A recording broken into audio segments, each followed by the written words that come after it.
Hello, I'm Julie Swenson, Managing Director of Forward Theater Company in Madison, Wisconsin. I'm Jenna Poff-Gray, founder and artistic director of Forward Theater Company, and this is Theater Forward, a monthly conversation about theater from a local, regional, and national perspective. From Madison to Manhattan, we're excited to share insight into our own company while exploring issues surrounding theater in the Midwest and around the country. Welcome to episode 103 of Theater Forward. And this month, we are talking about revenue. Where does the funding for nonprofit theaters come from? Now, this is a topic Julie and I certainly know a lot about, but we wanted to get some real expertise into the conversation.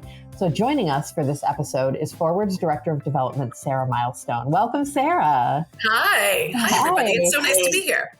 So Sarah, first off, can you just talk a little bit about your fundraising experience prior to when you joined Forward in 2021? Sure. I have now been at Forward for about 2 years.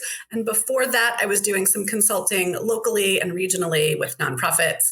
And my career started out a couple decades ago in New York City, where I did events and fundraising for several art museums there, and have spent some time in Wisconsin, also with the Historical Society and Taliesin. We're so happy that you were able to join us because you have such exceptional arts fundraising experience. But I also think it was great for us that you came in with experience working for organizations in different, genres of art. It was nice to have that fresh perspective when you joined us. So just to structure today's conversation a little bit.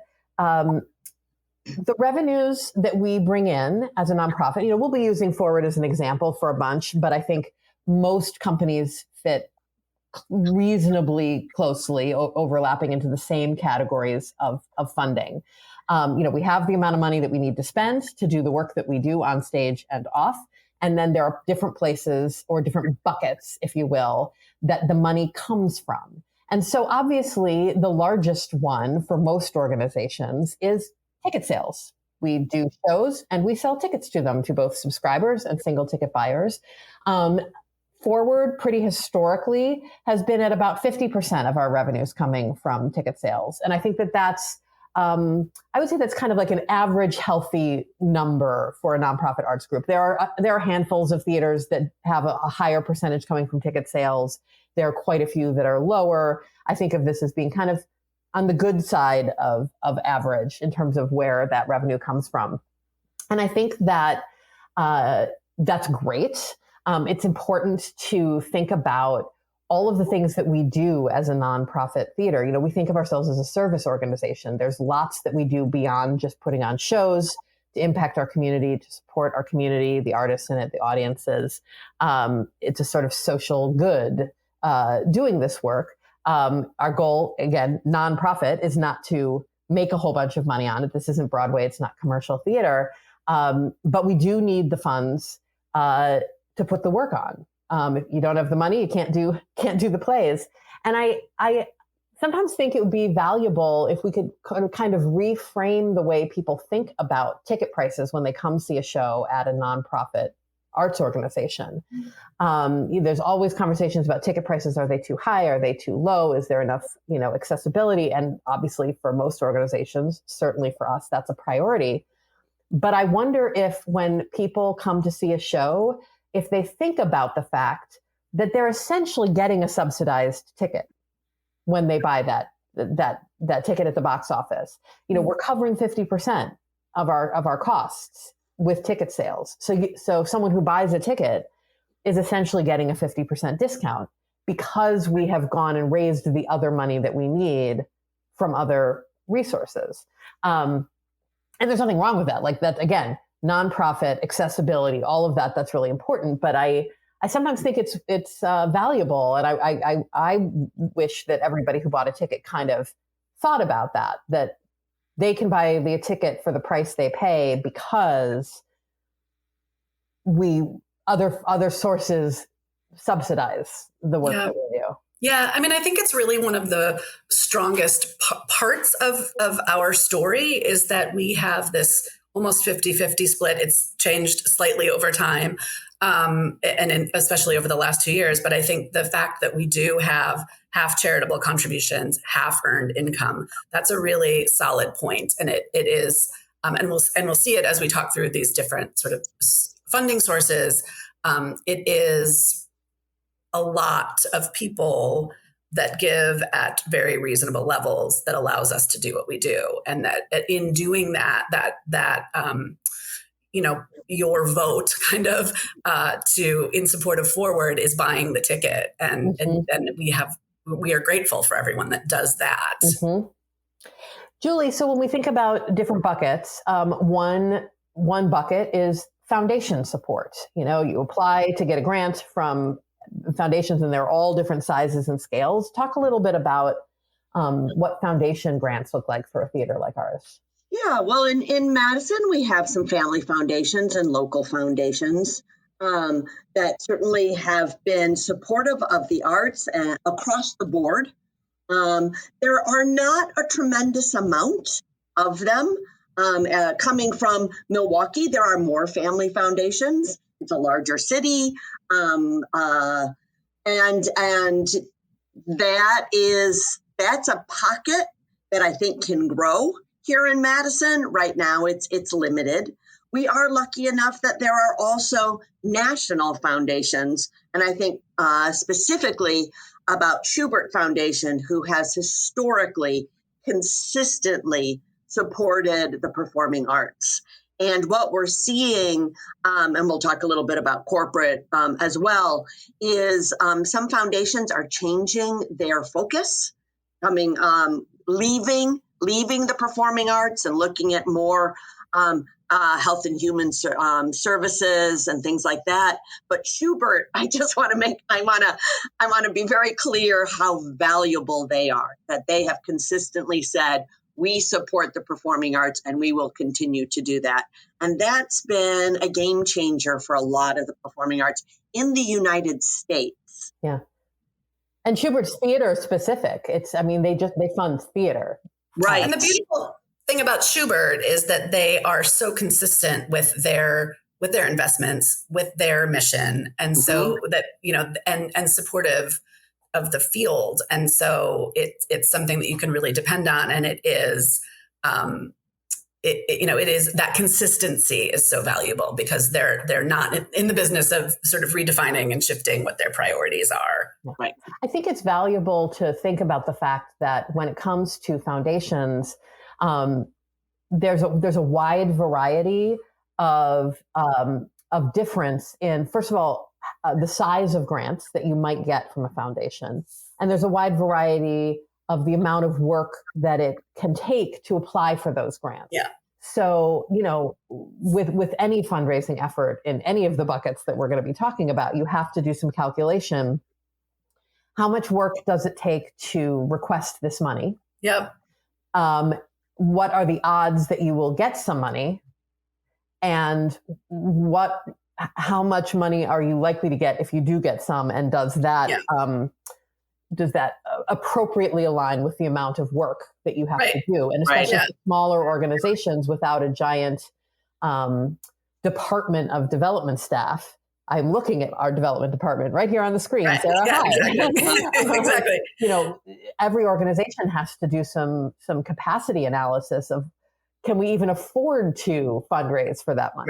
Right. Yeah. And I think there are two things happening in the field of foundations. One is this kind of real awareness of the return on that investment and the time that goes into not just researching the grants, but applying for the grants and then also reporting out on the grants. And so I think there are some very forward engaged foundations that are understanding the burden, especially on smaller and mid-sized organizations. Right. And the other thing that's happening in the field of foundation is this, I use the word like professionalization of development. And so where it is family foundations that are getting a little bit more specific about their giving priorities and what that looks like from a multi-generational family, how that sort of story is passed down. And then also corporations getting in on that a little bit. And again, and defining what their values are and understanding how important it is to support their employees, to support the community, and really putting their philanthropic dollars to work in a way that is kind of formalized through a foundation. So I think part of the sort of the trending of foundation support over time is this kind of real specific definition of these two kinds of foundations. Do you want to sort of carry that over now into thinking about corporate funding and Sure. sponsorship, which is, as you're alluding to, it's maybe a little different from a corporation that has a philanthropic foundation giving a grant versus Sure. a sponsorship. But do you want to talk about what's going on in that aspect? Sure. Yeah. And so corporate giving is sort of stayed consistent over time. If you look at it relative to some inflation, it actually comes down in terms of the percentage of an overall pie. But it has been consistent. As I said earlier, it's oftentimes getting a little bit more specific and intentional, which is good, but it means that it is, that's a sort of more formal granting process versus kind of a, hey, buy a table at an event or something like that. And there certainly are, there are sort of corporate entertaining, corporate marketing dollars that are used to support the arts. And then there's also this oftentimes separate philanthropy or granting avenue. And so, we've seen our sponsorship numbers kind of ebb and flow a little bit in terms of, how we're serving people in the theater. Our ability to serve people in an actual theater was changed over the pandemic. And so now that we're getting full houses, which is great for where we are right now, we're able to kind of leverage that visibility with some of our longstanding relationships and understand, the values of what Forward does, and sort of have those conversations about how we're impacting the community, and that is, that's sort of the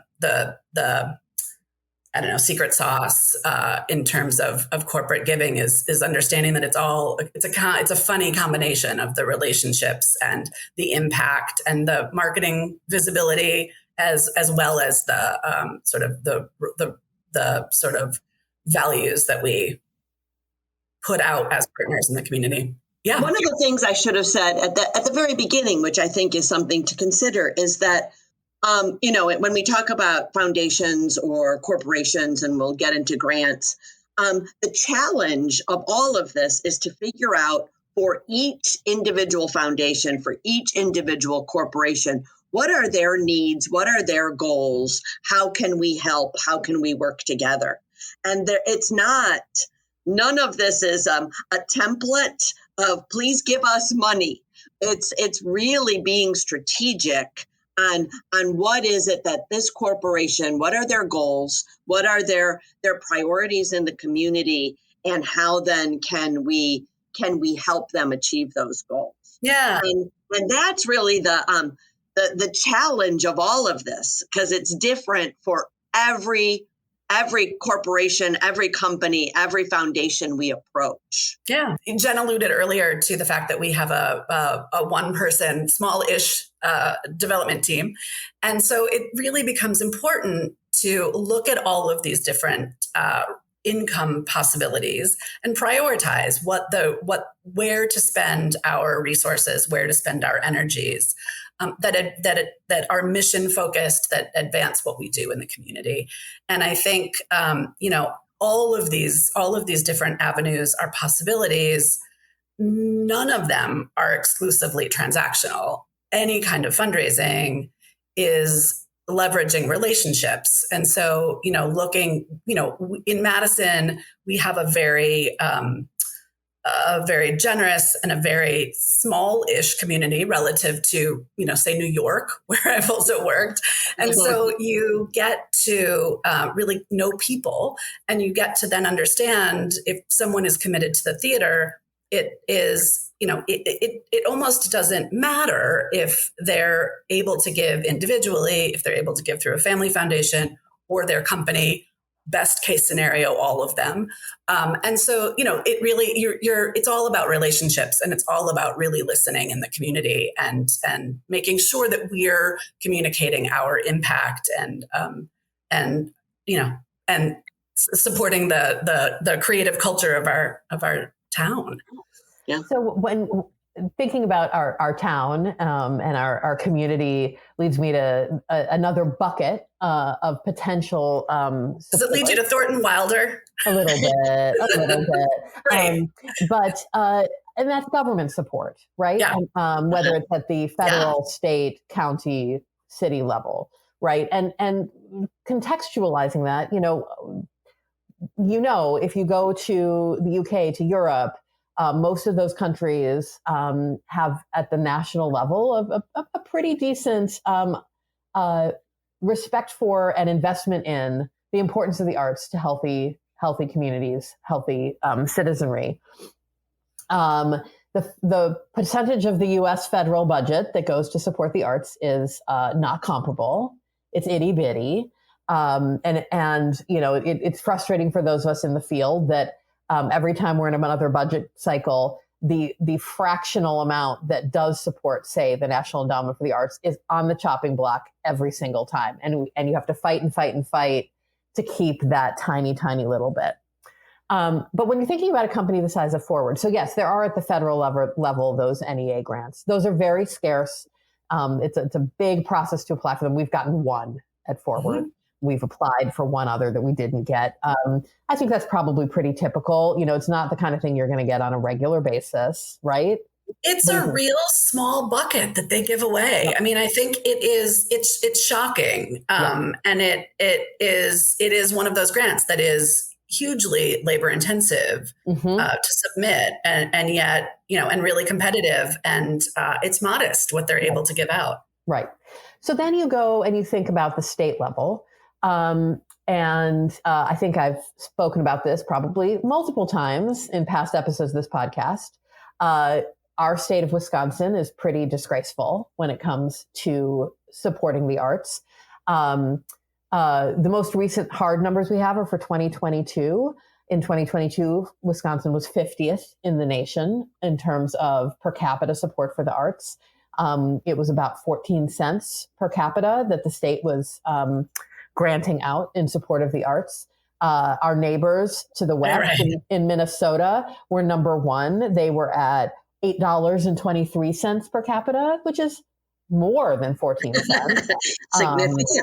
Significantly more. I will say, woohoo, apparently in 2023, looks like now we're going to be at 49th instead of 50th, but it's not because we have any more money here. It's because Alabama apparently cut what they were spending. It's our race to the bottom. It's our race to the bottom. So that's really rough. And again, that's not the fault of the folks running the arts division at the state level. This is the money that they're getting from the government, from the fiscal budget.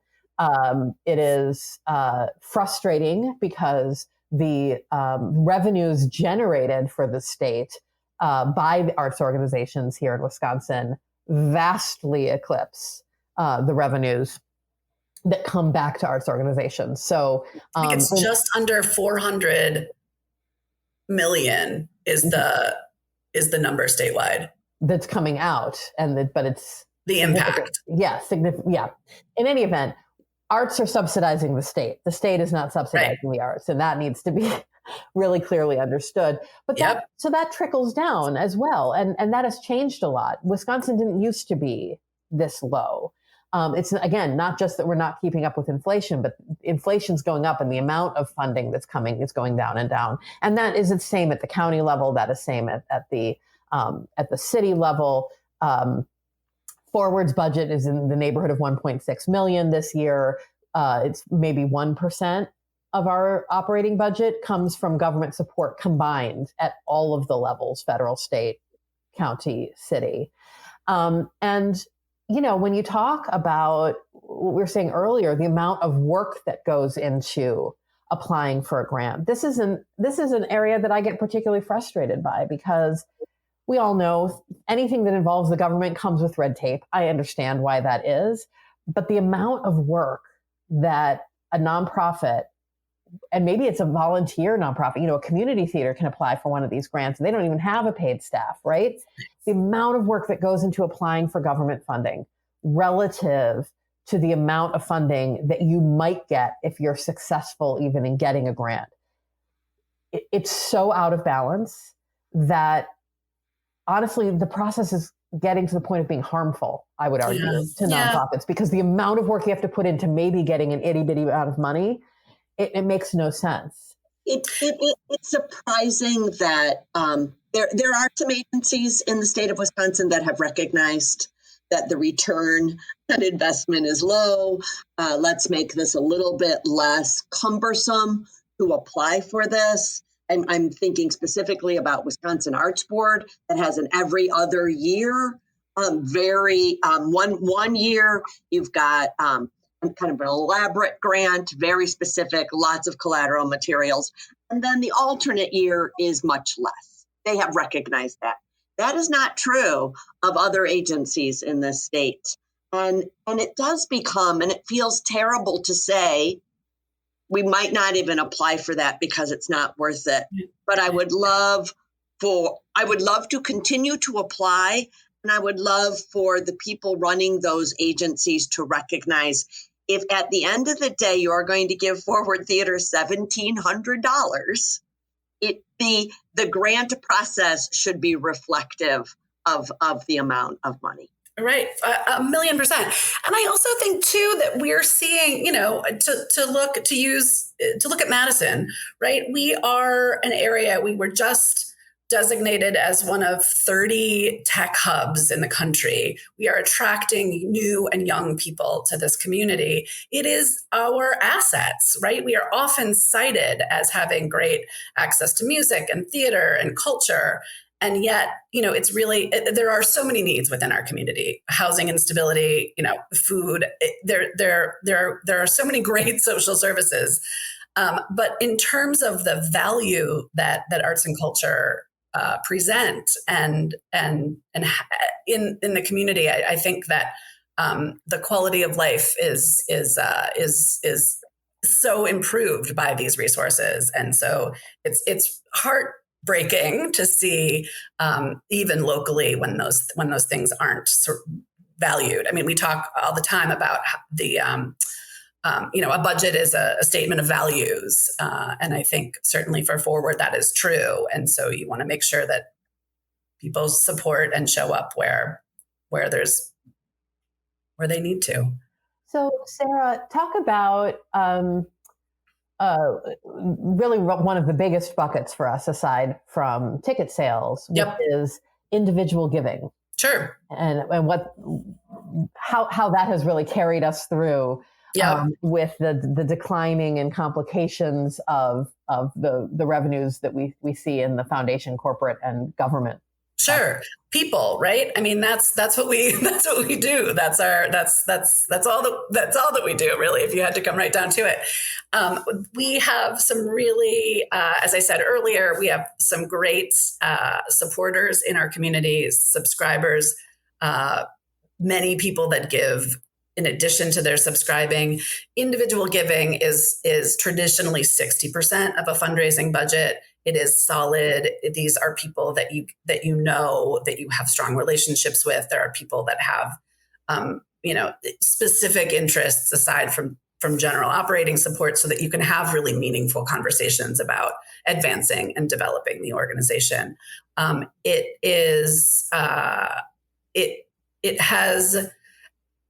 We saw in the course of 20 and 21 throughout the pandemic, those were sort of the biggest increase in individual giving. It was a really solid trend up in 22. The U.S. Giving Report came out, and it was a little bit alarming to those in the development field to see that it had come down for the first time in a very long time. Our numbers show that where that is changing is the sort of smaller, lower level gifts.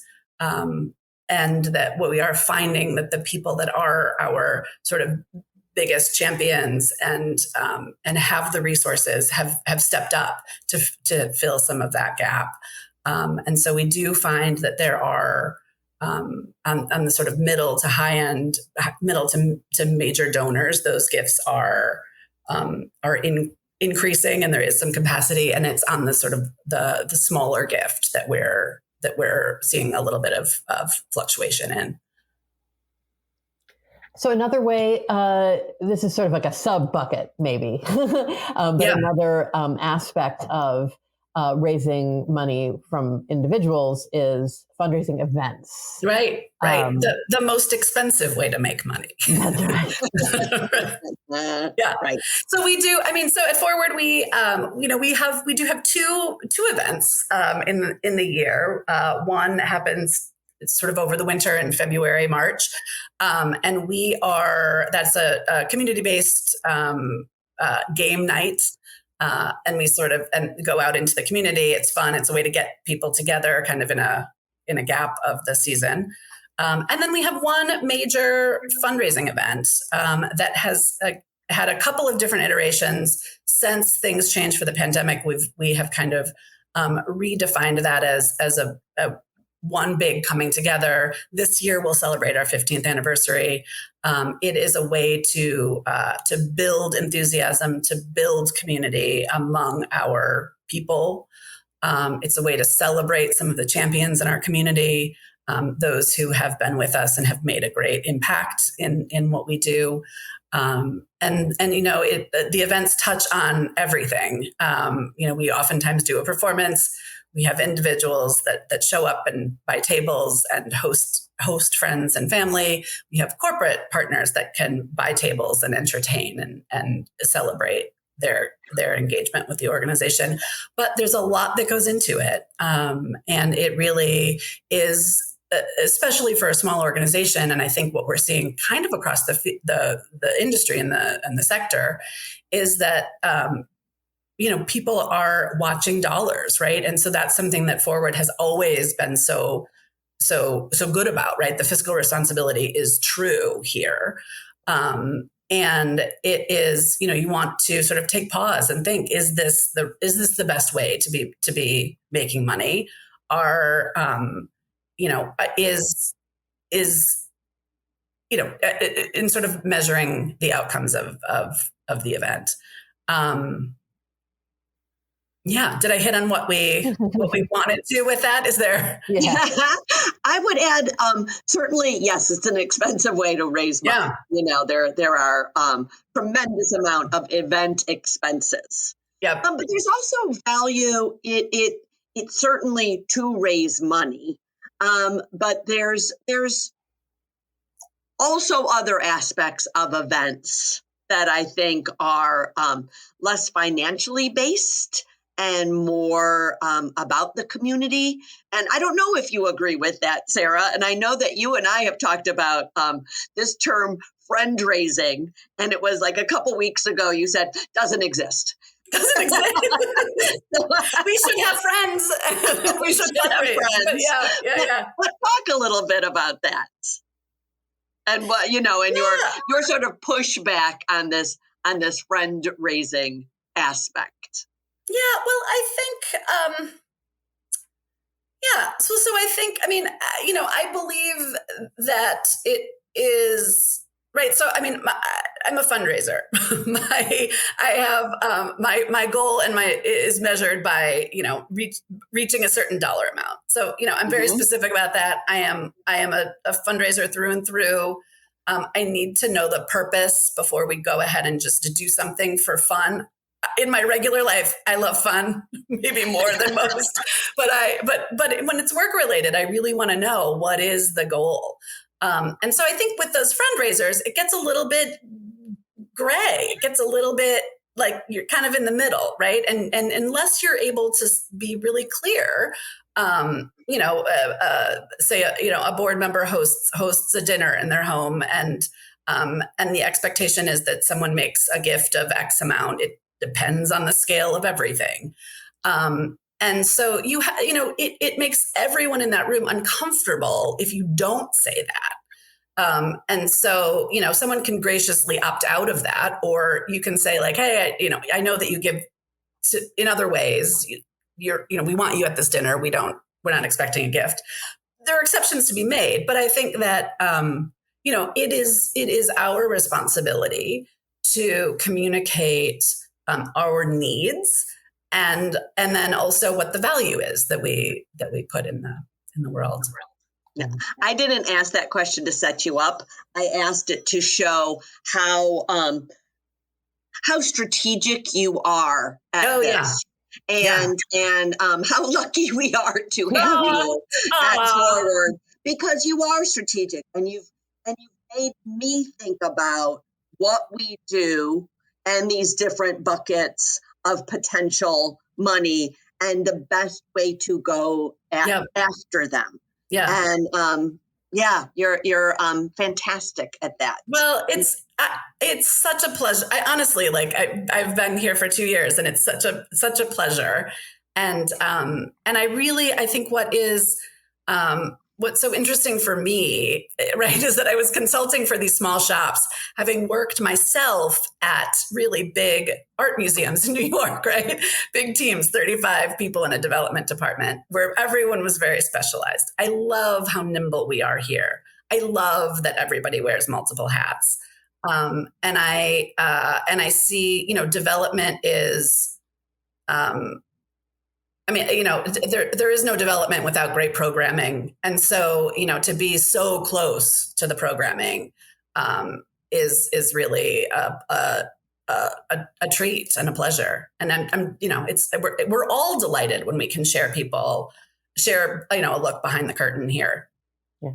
So I'm going to kind of wrap us up, but I feel like we'd be remiss if we didn't throw in one other source of annual operating revenue that's available to some lucky organizations, and that is annual payouts from an endowment. And I think that this whole conversation is hopefully a good illustration of why having an endowment is so desirable for so many organizations, because yes, it's a big lift and you have to raise a lot of money, and you only get this small percentage payout from that sum that's sitting in an investment somewhere each year. But it's completely reliable. Once you've built that endowment, you don't have to apply for that payout each year. You don't have to jump through hoops for that payout each year. And there is so much instability in all of these different buckets of funding that it's really, it's truly a gift for a nonprofit if you have an endowment. Forward doesn't currently have a big endowment. Some of our sister organizations here in Madison do, others don't. But I know sometimes there can be chitter chatter about, well, they're sitting on a big endowment. Why can't they X, Y, or Z? And it's important to know that endowments are quite restricted, but they also are, they're a gift, because they free an organization up to use the time you would have spent trying to get that particular amount of money in other ways. Yeah, that's right. Ways, it's the stability, and it is, and we all lived through that with the pandemic when the unthinkable happened.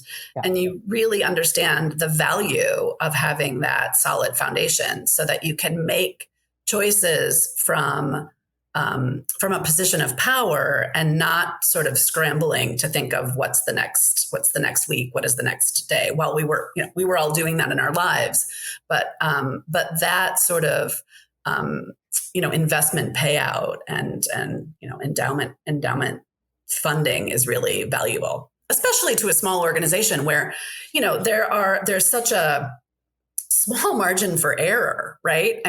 We do so much with, the small budget that we have. And so there's not a lot of flexibility should something happen. And this really does, an investment fund and an endowment fund really does allow a smaller organization to kind of keep their eye on the prize and their eyes on the horizon.